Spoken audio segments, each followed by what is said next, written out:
आज हम लोग लीनियर चार्ज डिस्ट्रीब्यूशन के कुछ क्वेश्चंस करेंगे, जिसमें सबसे पहला है electric field of A uniformly charged long thin wire. इसके लिए हमने किया क्या, एक लॉन्ग थिन वायर जिसमें यूनिफॉर्म पॉजिटिव चार्ज प्रेजेंट है वो हमने लिया। मान लीजिए इसकी लेंथ है L, ये हमने एक लाइन चार्ज एज्यूम किया। लेट चार्ज पर यूनिट लेंथ,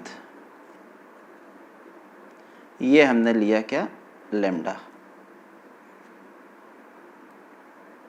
क्लियर। और इस पे हमने जब चार्ज लिया, मान लो ये यूनिफॉर्मली चार्ज से डिस्ट्रीब्यूटेड है, तो हमें इसका फार्मूला मालूम है, dq equals to lambda into dl। This is equation number first. हमने इस लाइन को, मान लीजिए सेंटर है O है, हमने छोटे छोटे लेंथ dl में इसको डिस्ट्रीब्यूट कर लिया, तो हर एक पे जो चार्ज हो गया dq equals to lambda into dl है। मान लीजिए इसके सेंटर O से L डिस्टेंस पर हमने ये L डिस्टेंस हमने लिया, यहाँ पे एक छोटा सा स्मॉल लेंथ हमने कितना लिया, dl। ठीक। और हमको बोला गया कि सेंटर O से यहाँ से x डिस्टेंस पर इस पॉइंट पे यहाँ पर आप इलेक्ट्रिक फील्ड निकालिए। तो देखिए, इलेक्ट्रिक फील्ड निकालने के लिए एक सीधा सा कॉन्सेप्ट है कि हमें पता करना है कि इसके कारण कितनी फील्ड यहाँ बन रही है। तो हम सबसे पहले यहाँ पर एक यूनिट पॉजिटिव टेस्ट चार्ज लाएंगे। मान लीजिए उस चार्ज की वैल्यू है Q0, यहाँ पे हमने रखा। अब सबसे पहले इस स्मॉल dq चार्ज के कारण, मान लीजिए यहाँ से इसकी डिस्टेंस है r, इस स्मॉल लेंथ dl में जो चार्ज है dq है, उसके कारण यहाँ पर इलेक्ट्रिक फील्ड कितनी बन रही है। तो magnitude of the electric field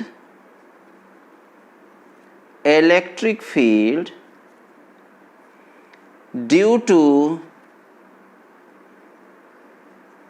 dq, यहाँ पे कोई एक पॉइंट आप ले सकते हैं, एट पॉइंट P कितनी इलेक्ट्रिक फील्ड बनेगी, DE equals to 1/4 pi epsilon naught dq upon r square. This is equation number first. अब देखिए, पॉजिटिव है, ये इलेक्ट्रिक फील्ड की हमने डायरेक्शन बना ली DE। तो ये D, it has two component. One इधर है एक पहला, इसको हम देंगे क्या, ये मान लीजिए ये एंगल अगर थीटा है तो ये एंगल थीटा होगा, तो ये क्या हो जाएगा, DE cos थीटा। और ये वाला जो कंपोनेंट होगा वो हो जाएगा क्या, DE sin थीटा। अब ये आपने फोर्स निकाल लिया। सिमिलरली यहां से सेम जैसे आपने इधर मेजर किया था, इधर आपने एक छोटा सा लेंथ dl लिया, सेम इक्वल लेंथ में हमने बोला था ना कि आप इसको डिवाइड कर लोगे। तो इस dl लेंथ पे चार्ज कितना है, dq, सेम डिस्टेंस पे हम ले रहे हैं सब r। तो इधर DE, ये एंगल थीटा, जब इधर सेम डिस्टेंस है, ये सेम डिस्टेंस है, तो ये भी एंगल थीटा होगा। तो it has also two component, एक ऊपर ये जाएगा DE sin थीटा, और एक इसी डायरेक्शन में ये क्या होगा, DE cos थीटा। इस तरह से हम लोग देखते क्या है कि इस पॉइंट के ऊपर DE cos थीटा इधर बनेगा, DE sin थीटा इधर बनेगा, और इस पॉइंट के नीचे DE cos थीटा इधर बनेगा, DE sin थीटा इधर बनेगा, और सभी के लिए DE की वैल्यू सेम है। तो ये DE sin थीटा और DE sin थीटा ये दोनों एक दूसरे को क्या कर देंगे, कैंसिल कर देंगे। यानी रिजल्टेंट इलेक्ट्रिक फील्ड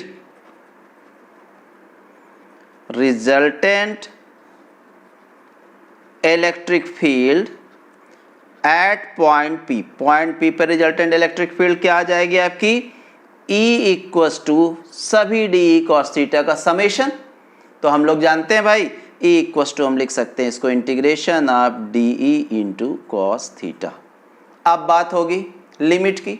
तो सीधा सा ये पॉइंट, इस एंगल को आप मान लीजिए इनफाइनाइटली लेंथ की है, तो जब आप इसको आगे बढ़ाओगे मान लीजिए, तो ये एंगल मैक्सिमम कितना हो सकता है 90, और ये कितना हो सकता है 90।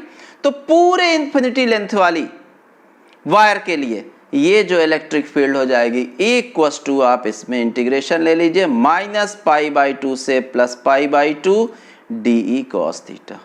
अब आप इसकी वैल्यू रख दीजिए, तो देखिए -π/2 से +π/2 ये लिमिट हो गई, ठीक। डी ई की वैल्यू क्या है 1/4πε0 dq/r² इंटू कॉस थीटा। अब देखिए नेक्स्ट, अब आप यहां पे ये dq कॉस थीटा इन सब की वैल्यू आप पुट अप करिए। तो ये हो गया इक्वस टू इंटीग्रेशन -π/2 से +π/2 1/4πε0। देखिए ध्यान से 1/4πε0 dq क्या है लैम्डा dl अपान r² इंटू कॉस थीटा। ये हो गया इक्वेशन नंबर, ये फर्स्ट था, ये सेकंड है, ये हो गया थर्ड। अब देखिए यहां पर इस फिगर में देखिए ये एक ट्रायंगल बन रहा, इसको मान लीजिए ए, इस पॉइंट को। तो ओ ए पी में देखिए, in triangle O A P में देखिए, ध्यान दीजिएगा। सबसे पहले आर और एक्स का रिलेशन देखिए, आर अपान एक्स। आर क्या है हाइपोटेनियस है, एक्स क्या है बेस है। बेस अपान हाइपोटेनियस होता है कॉस थीटा, तो हाइपोटेनियस अपान बेस क्या होगा सीधा सा सेक थीटा। एक तो ये निकल आया, यानी यहां से आपने ले लिया r equals to x into sec theta, ठीक। दूसरा आप देखिए L और x का रिलेशन देखिए, perpendicular upon base L upon x equals to tan theta. तो देखिए L इक्वस टू क्या हो गया x टेन थीटा। इसका डिफरेंशियल कर दीजिए with respect to theta, dl upon d theta equals to x tan theta का क्या होगा सेक स्क्वायर थीटा, यानी dl इक्वस टू हो गया x sec square theta into d theta. अब इन सब वैल्यू को आप इक्वेशन थर्ड में रखिए। तो फ्रॉम थर्ड ध्यान दीजिए इक्वस टू जो कांस्टेंट है बाहर निकाल लीजिए लैम्डा 4πε0, ठीक। इंटीग्रेशन क्या है -π/2 से +π/2। अब किसकी वैल्यू आपने रखा, सबसे पहले dl की वैल्यू रखिए। dl कितना है ध्यान दीजिए x sec square theta into d theta हो गया। r स्क्वायर का रखिए r x square sec square theta और कॉस थीटा।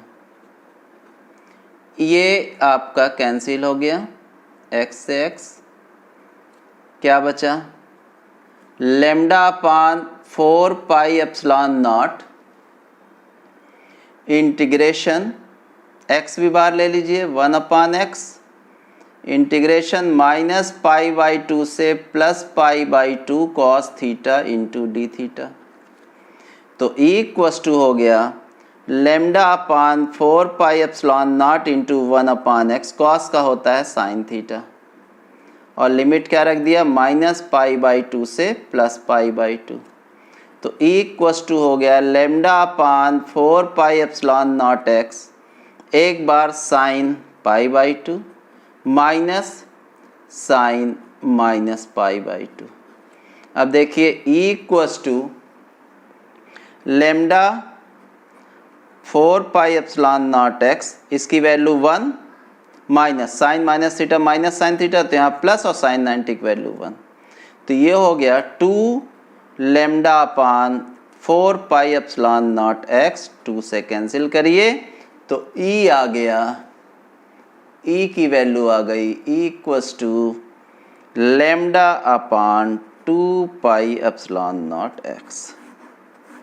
ये आपका इलेक्ट्रिक फील्ड निकल आई, किसके कारण, एक due to uniformly charge long thin wire के कारण इस पॉइंट पर इलेक्ट्रिक फील्ड। ओके, तो ये आपका पहला क्वेश्चन होगा। ये एनसीईआरटी में दिया है कि विदाउट गॉस थ्योरम, बिना गॉस थ्योरम के यूज से आप निकालिए। जब हम लोग गॉस थ्योरम का यूज करते हैं तो ये चीजें और इजी हो जाती हैं। अब हम लोग इलेक्ट्रिक फील्ड निकालेंगे यूनिफॉर्मली चार्ज रिंग की। मान लीजिए ये एक रिंग है, ये सेंटर है, इसकी रेडियस है कैपिटल आर, ये सेंटर है ओ। अब यहां से x डिस्टेंस पर यहां पर एक पॉइंट है P, यहां पे हमें इलेक्ट्रिक फील्ड निकालना है। तो सबसे पहले आप देखिए, इसमें let surface linear charge density,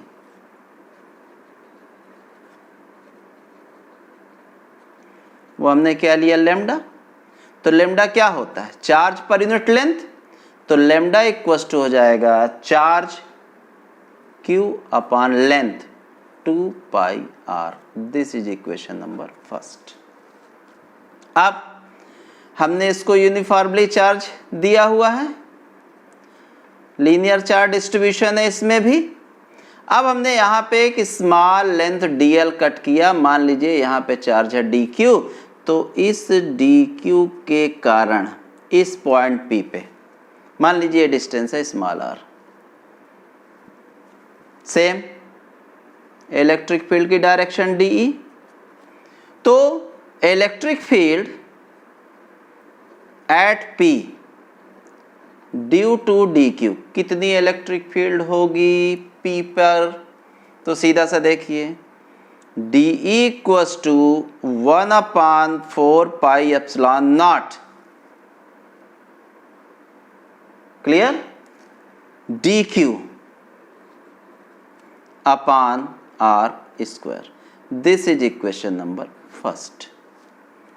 मान लीजिए एंगल अल्फा है, इट हैज 2 कंपोनेंट, ये अल्फा है तो ये भी अल्फा होगा, तो ये क्या हो जाएगा dE cos अल्फा, और ये क्या हो जाएगा dE sin alpha.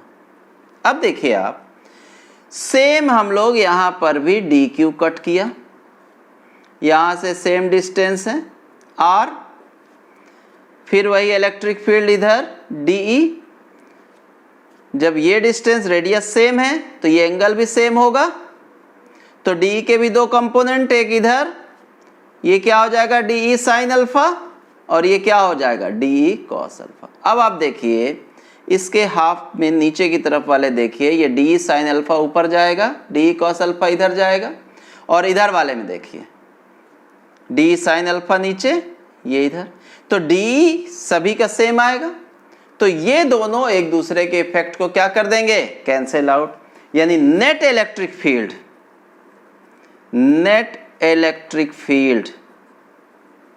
Eight P पे नेट इलेक्ट्रिक फील्ड क्या हो जाएगी, इक्वल्स टू इंटीग्रेशन dE कितना cos थीटा। क्लियर, इतना यहां तक किसी को कोई डाउट नहीं होना चाहिए, ध्यान से देख लीजिए इसको एक बार। अब देखिए यहां पे हम सब वैल्यू को रख देते हैं, तो देखिए ध्यान से, equals to integration dE 1/4 pi epsilon naught dq upon r square, आगे रख दीजिए फिर बाद में सॉल्व करते हैं, r square into cos theta. अब देखिए equals to integration 1/4 pi epsilon naught dq upon r square, r square, यहाँ पे देखिए आर स्क्वायर इक्वस टू क्या हो जाएगा, x square plus capital R square, ये आपको मालूम ही है ना पाइथागोरस थ्योरम से।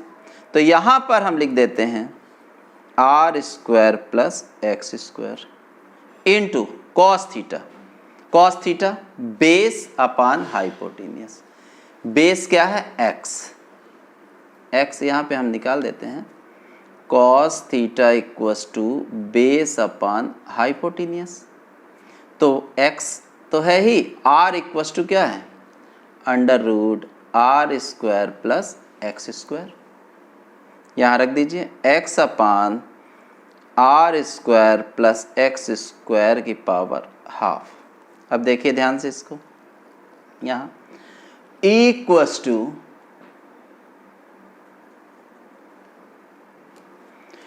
1/4 पाई एप्सिलॉन नॉट